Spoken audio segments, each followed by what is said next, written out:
तो चलिए दोस्तों, हम देखते हैं कि आप लोगों को पिछले वीडियो में संस्कृत 10 क्लास का जो एक चैप्टर बताया था, जिस चैप्टर का नाम था मंगलम पाठ। अब हम लोग आगे बढ़ते हैं, जिस पाठ का नाम है पाटलिपुत्र वैभव, यानी दूसरा पाठ। देखिए, पाटलिपुत्र वैभव कहने से मेरा मतलब ये है कि पाटलिपुत्र का मतलब क्या होता है? पटना। पटना को ही संस्कृत में हम लोग क्या बोलते हैं? पाटलिपुत्र। अब वैभव का मतलब होता है कि उसके बारे में, मतलब कि क्या कहा गया है, क्या नहीं कहा गया है, पहले कैसे पटना था, अब कैसे है, उसके बारे में जो अच्छी तरह से उसके वैभव के बारे में बताना, यानी किसके वैभव के बारे में बताना इस पाठ में। तो पटना का संस्कृत में क्या होता है? पाटलिपुत्र हम लोग बोलते हैं। अच्छा है, पटना या पाटलिपुत्र एक नाम है। आगे आस्ते आस्ते आप लोगों को पूरा एकदम क्लियर बता देंगे कि पाटलिपुत्र जो है नाम कब पड़ा और पटना नाम कब पड़ा। देखिए, कहा जाता है कि पाटलिपुत्र जो है यानी पटना जो है, पटना का जो इतिहास माना जाता है 2500 वर्ष पुराना।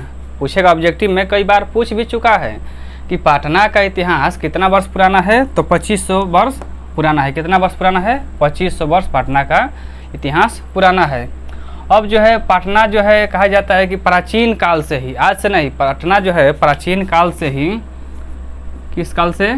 प्राचीन काल से ही पटना जो है प्राचीन काल से ही बिहार की राजधानी रही है। किसकी राजधानी है? बिहार राज्य की, बिहार की राजधानी है। पटना जो है आज से नहीं, बहुत पहले से ही बिहार की राजधानी है। तो कहा जाता है कि पटना बिहार की राजधानी बहुत पहले से है। और ये जो पटना है यानी पाटलिपुत्र है, जो है एक क्षेत्र में नहीं, अनेक क्षेत्र में आगे रहा है। जैसे में चाहे शिक्षा का क्षेत्र हो, चाहे धर्म का क्षेत्र हो, चाहे राजनीति का क्षेत्र हो, चाहे उद्योग का क्षेत्र हो, ये हर क्षेत्र में प्राचीन समय से लेकर आज तक यह पटना मतलब कि आगे रहा है। देखिए, अब शिक्षा के क्षेत्र में कैसे पटना जो है आगे है, तो शिक्षा में ही, शिक्षा के क्षेत्र में पटना आगे है। कैसे? इस बात को हम लोग समझते हैं। देखिए, शिक्षा में जो है खगोल शास्त्री एक थे, जिसको वो गणितज्ञ भी हम बोल सकते हैं। खगोल शास्त्री और गणितज्ञ ये दोनों थे। गणितज्ञ भी थे, गणितज्ञ, खगोल शास्त्री या गणितज्ञ भी थे, जो आर्यभट्ट। आर्यभट्ट को कौन नहीं जानता है, जो पटना के रहने वाले हैं, और पटना में ही इसका जन्म हुआ था। और ये जीरो का आविष्कार किए थे। और चाणक्य के शिष्य का क्या नाम था? चंद्रगुप्त।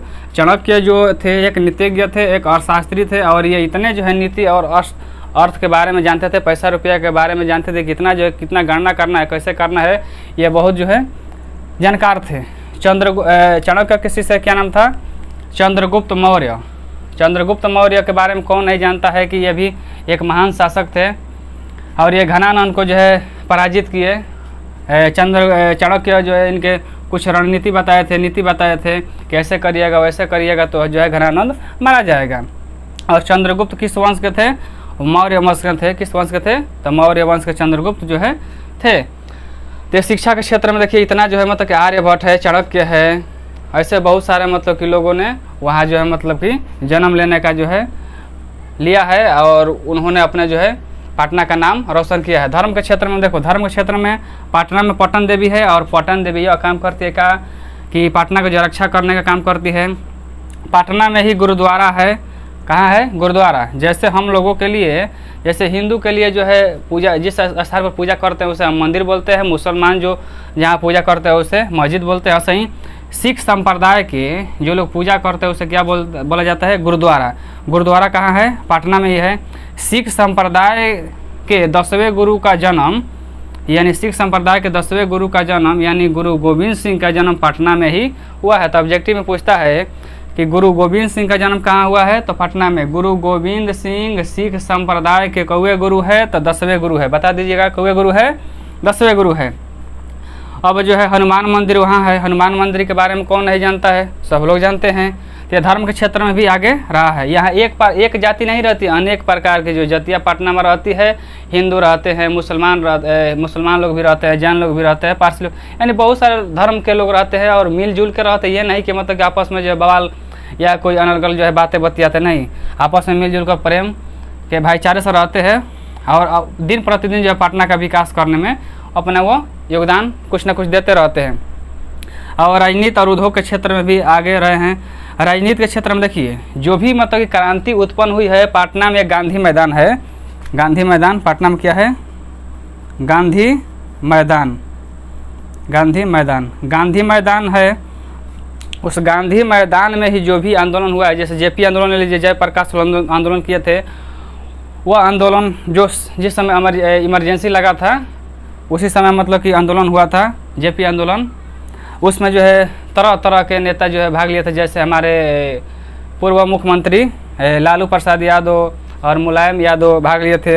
ऐसे ऐसे जो है रामविलास पासवान, नीतीश कुमार, ऐसे ऐसे लोग उस जेपी आंदोलन में शामिल हुए थे। और बाद में वह जो है एक मतलब कि एक नया उभरता हुआ चेहरा उन लोगों को सामने, और बाद में उछल के बड़े जो है राजनेता बने। तो राजनीतिक क्षेत्र में भी पटना में हमारा आगे रहा है। और उद्योग क्षेत्र में तरह तरह के जो वहाँ पर जो फैक्ट्रियाँ है, फैक्ट्रियों के बारे में ज़्यादा बताना नहीं है, बहुत लोग जानते भी हैं। तो बता दिए कि पाटलिपुत्र जो है यानी पटना प्राचीन समय से ही, चाहे शिक्षा का क्षेत्र हो, चाहे धर्म का क्षेत्र हो, चाहे राजनीति का क्षेत्र हो, चाहे उद्योग का क्षेत्र हो, हर क्षेत्र में ही आगे रहा है। आर्यभट्ट का जन्म पटना में हुआ है, चाणक्य का जन्म पटना में हुआ है, चंद्रगुप्त का जन्म पटना में हुआ है। चंद्रगुप्त जो है मौर्य वंश के हैं। सिख संप्रदाय के 10वें गुरु गोविंद सिंह का जन्म पटना में हुआ है। हनुमान मंदिर पटना में है, गुरुद्वारा पटना में है, पटन देवी कहाँ है, पटना में है। ये सब कहाँ है, गांधी मैदान कहाँ है, सब पटना में है। ये जो है मतलब कि हर क्षेत्र में बताया नहीं कि पटना आगे रहा है। और इसका इतिहास बतेबे किया कि जो है 2500 वर्ष पुराना है। एक हमारे कवि दामोदर गुप्त ने जो है कूटनीम काव्य में लिखे हैं क्या, दामोदर गुप्त कूटनीम काव्य में लिखे हैं क्या कि यह नगर जो है यानी पटना नगर जो है यह गंगा के किनारे बसा हुआ है, गंगा के किनारे बसा हुआ है। और यह देखने में ऐसा लगता है कि मानो ये इंद्रलोक के समान है। पटना जो है कि एक गंगा नदी के किनारे बसा है और लगता है कि यह इंद्रलोक के समान है। इसमें लिखे हैं एक मतलब कुटनीम काव्य लिखे और उसमें श्लोक एक है कि अस्ति तिलकम सरस्वती कुलगिरिहम महानगरम पाटलिपुत्रम परिभूत पुरंदरम स्थानम। अस्ति तिलकम का मतलब होता है, अस्ति मतलब है मही मतलब कि पृथ्वी होता है, तिलकम मतलब तिलक, यानी धरती पर बहुत सारे मतलब शहर तो शहर है ठीक है, लेकिन धरती पर एक पटना ऐसा शहर है जो लगता है कि इसके जैसा कोई शहर हिले नहीं है। जैसे इंद्रलोक है तो और तो लोक है ठीक है, लेकिन इंद्रलोक एक ऐसा लोक है जहाँ मतलब कि हर चीज़ का जो है व्यवस्था किया गया है, हर चीज़ मतलब कि वहाँ उपलब्ध है और देखने में भी आँख को जो है तृप्ति मिलती है। वैसे ही पटना जो है इंद्रलोक के समान है। किसके समान है, इंद्रलोक के समान है। और जो है पटना जो है किस नदी के किनारे बसा हुआ है, तो गंगा नदी। और पूछ देंगे कि पटना जो है किस नदी के किनारे बसा हुआ है, तो गंगा नदी। तो गंगा नदी जो है पटना के किस दिशा में बहती है, तो गंगा नदी पटना के जो है उत्तर दिशा में बहती है। ये जो ऑब्जेक्टिव पूछता है तो ये भी पूछता है कि पटना जो है किसके समान है, तो इंद्रलोक के समान है। किसके समान है, तो इंद्रलोक के समान है। अब जो कहा जाता है कि भगवान बुद्ध जो है इतिहास में सुना जाता है, चाहे इतिहास में कहा गया है कि भगवान बुद्ध अनेक बार जो है एक गांव में आए थे। उस समय ना पाटलिपुत्र नाम था ना पटना नाम था, और उस समय पटना का ही नाम क्या था, पाटलीग्राम। पाटलीग्राम में ही भगवान बुद्ध जो है अनेक बार आए हैं, ऐसे इतिहास में सुना जाता है, चाहे लिखा गया है कि भगवान बुद्ध ने अनेकों बार जो है पाटलीग्राम गांव में आए हैं। वह कैसे आए हैं, गंगा जी के जो है रास्ते से आए हैं, और उन्होंने पाटलीग्राम नगर के बारे में ही भविष्यवाणी किए थे कि यह नगर एक दिन महानगर होगा, लेकिन आगे चलकर यह महानगर तो होगा लेकिन आग से, बाढ़ से, आपसी लड़ाई झगड़ा से इसका हमेशा भय बना रहेगा, यानी डर बना रहेगा। तो भगवान बुद्ध ने जो है पाटलिपुत्र के बारे में पहले ही भविष्यवाणी किए थे कि यह नगर यानी कौन नगर, पाटलीग्राम नगर एक दिन महानगर होगा, लेकिन अग्निदाह यानी आग से, जल से और आपस में जो है लड़ाई झगड़े के वजह से इसका हमेशा डर बना रहेगा। और बाद में जो इसका नाम चेंज हो गया। तो तब क्या होता है कि कहा जाता है कि ये तो समझ में आ गया भगवान बुद्ध जो है पटना के बारे में क्या भविष्यवाणी किए थे। तो यहीं पाटलीग्राम के बारे में भविष्यवाणी किया था कि यह नगर एक दिन महानगर होगा। और पूछ देंगे, एक ऑब्जेक्टिव पूछता भी है, भगवान बुद्ध के समय पाटना का क्या नाम था उस समय? तो पाटलीग्राम नाम था। क्या नाम था? पाटलीग्राम। अब जो है एक यूनानी राजदूत थे, यूनान के राजदूत थे, जिसका नाम है क्या? मेगास्थनीज। यूनान के राजदूत का नाम क्या है? मेगास्थनीज। और मेगास्थनीज ने ही अपने आत्मकथा में लिखा है क्या? कि राजा चंद्रगुप्त के समय पाटना की जो रक्षा व्यवस्था थी उत्कृष्ट थी, यानी देखने में बहुत अच्छी थी।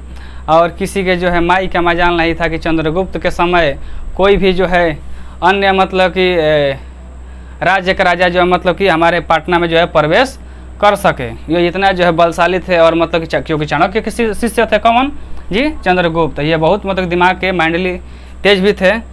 तो उन्होंने कौन? यूनान के राजदूत मेगास्थनीज ने आत्मकथा में लिखा है क्या?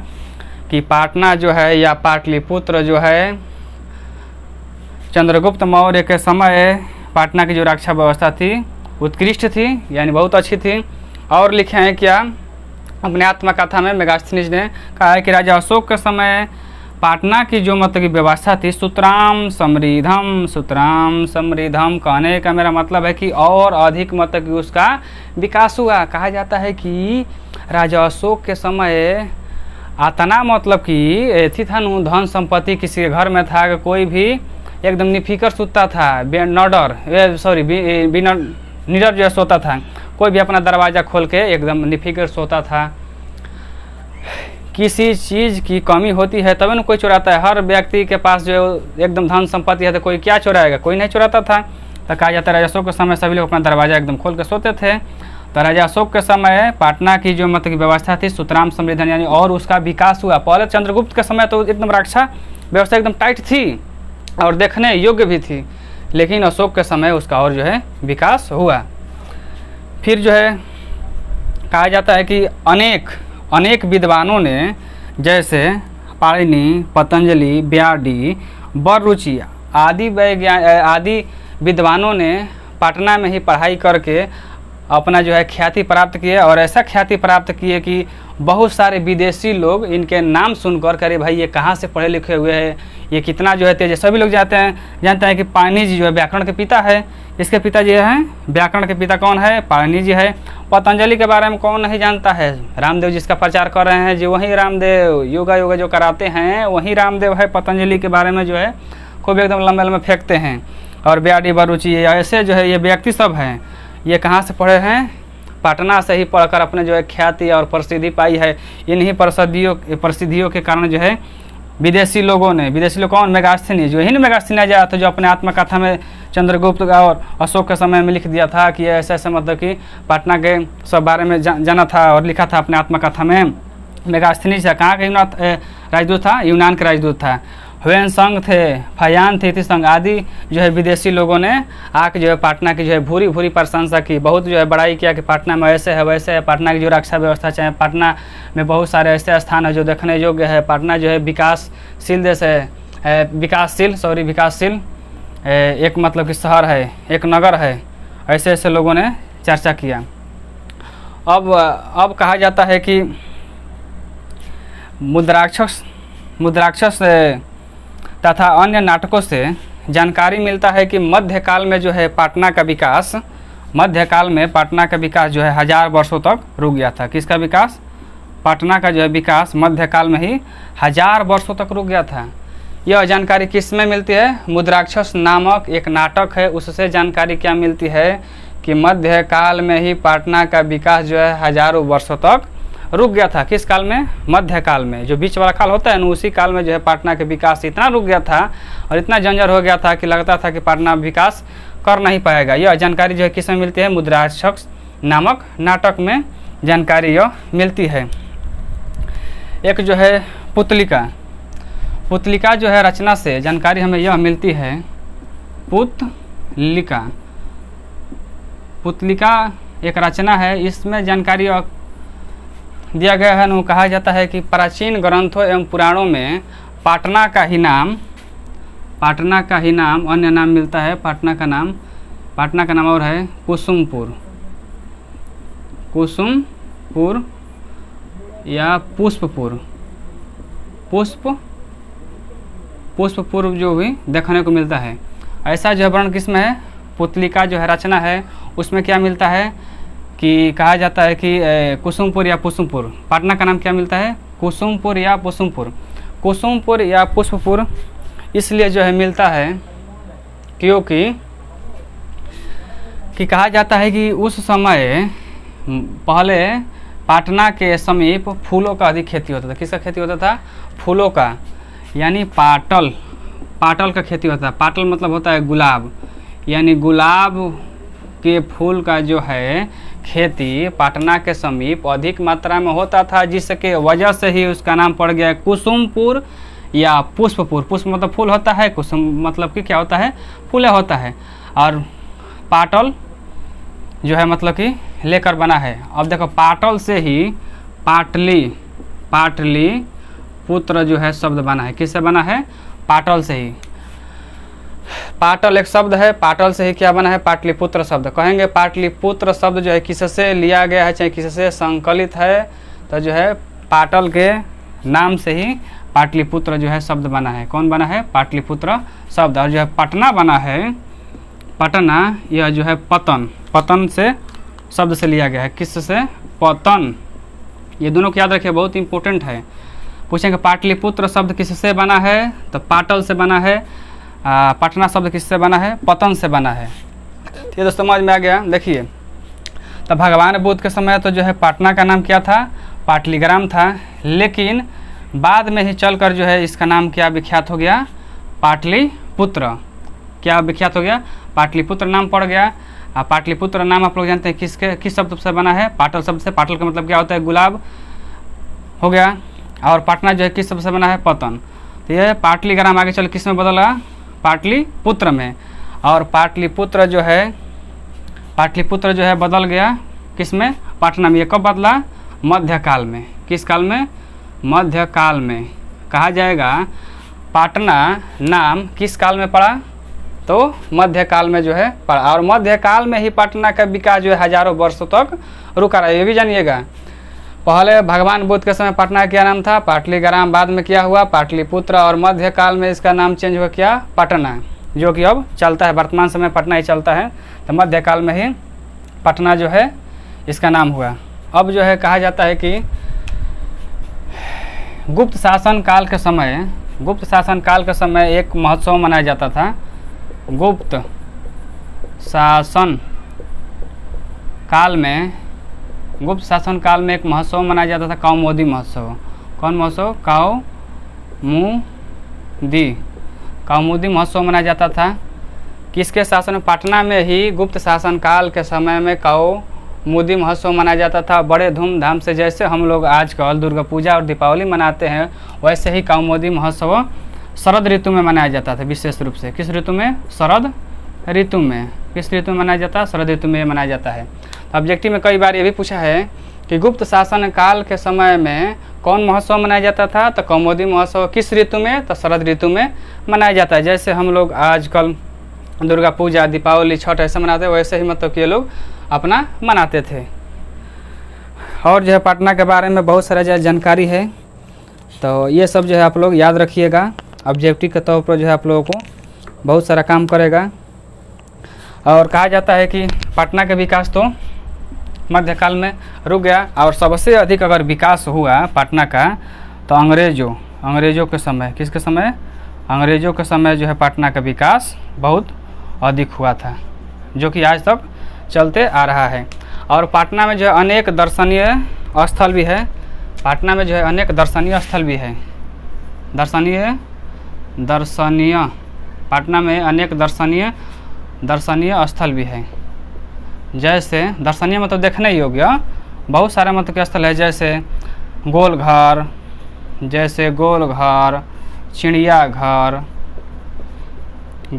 चिड़ियाघर, सचिवालय, न्यायालय, ऐसे मतलब बहुत सारा दर्शनीय स्थल है। और धार्मिक स्थल भी है, जैसे बतेबे किए कि पटना के पटन देवी है, हनुमान मंदिर है, गुरुद्वारा है, ऐसे गांधी मैदान है। अब कहा जाता है कि क्या, कि एशिया महादेश का सबसे लंबा जो पुल है, एशिया महादेश एशिया महादेश का सबसे लंबा पुल का क्या नाम है जी? महात्मा गांधी सेतु। महात्मा गांधी सेतु पुल है वो जो है किस नदी पर बना है? गंगा नदी पर। किस नदी पे? गंगा नदी पर। पूछ देगा कि एशिया महादेश का सबसे लंबा पुल का क्या नाम है? महात्मा गांधी सेतु नाम है। यह जो है किस नदी पर है?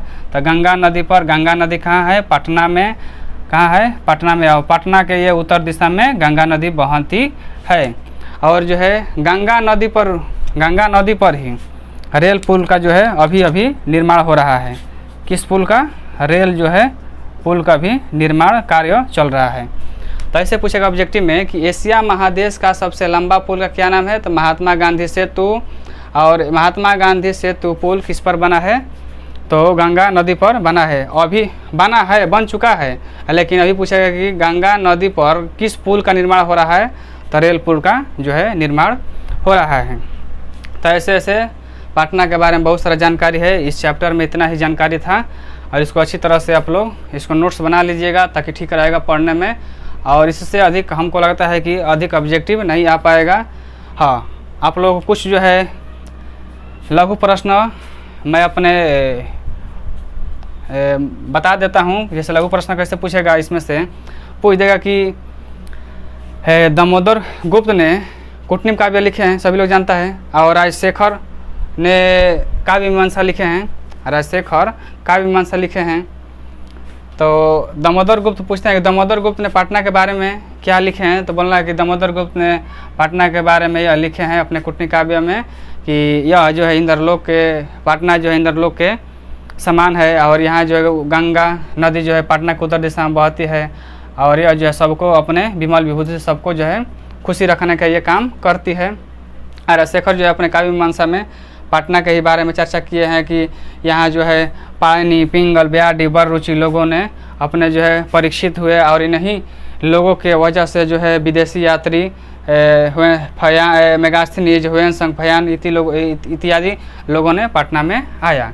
और पूछता है और लघु में क्या कि भगवान बुद्ध ने पटना के बारे में क्या भविष्यवाणी किए थे? तो भगवान बुद्ध ने पटना के बारे में यह भविष्यवाणी किया था कि यह नगर एक दिन चल के बहुत बड़ा नगर होगा, लेकिन आग से, पानी से और आपसी लड़ाई झगड़ा से हमेशा इसका डर बना रहेगा। यही सब मतलब कि है। अगले वीडियो में आप लोगों को प्रयास करूंगा मैं कि लघु प्रश्न भी आप लोगों को मैं समझा दूँ, लिख दूँ, बाकी इतना में सब्जेक्टिव आप लोगों को क्लियर हो जाएगा।